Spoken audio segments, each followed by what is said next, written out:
ఏదైనా సొలొమోను అంటాడు, అతిక్రమములను దాచిపెట్టేవాడు వర్ధనుడు, వాటిని ఒప్పుకొని విడిచిపెట్టేవాడు కనుక అతిక్రమం ఆజ్ఞ అతిక్రమమే పాపం.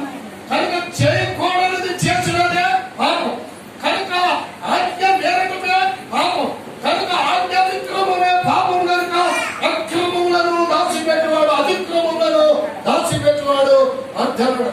ఎవరు దాచిపెట్టారు అని మనం చూసినట్లయితే బైబిల్ గ్రంథంలో యెహోషువ రాసిన గ్రంథం 7వ అధ్యాయము 20వ వచనం నుండి 26వ వచనం వరకు చూద్దాం. యెహోషువ రాసిన గ్రంథం 7వ అధ్యాయం 20వ వచనం నుండి 26వ వచనం వరకు త్వరగా 20వ వచనం నుండి 7వ అధ్యాయం 20వ వచనం నుండి 26వ వచనం వరకు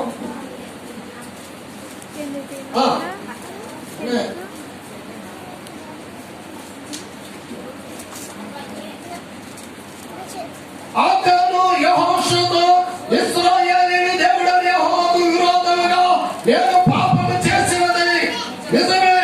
దేవుడి దోపుడు సొమ్ములో 1 మంది సినారి పై వస్త్రమును 200 తులముల వెండిని 50 తులముల ఎత్తు గల 1 బంగారు కమ్మిని నేను చూచి వాటిని ఆసక్తి తీసుకొంటిని. ఇదిగో నా నేల మధ్య 5 భూములు దాచబడినవి, ఆ ఎన్ని దానికి ఉన్నదని ఉత్తరమిచ్చి తాను చేసినదంతయో ఒప్పుకొనెను. అతిక్రమములను దాచిపెట్టువాడు ఒప్పుకున్నాడు.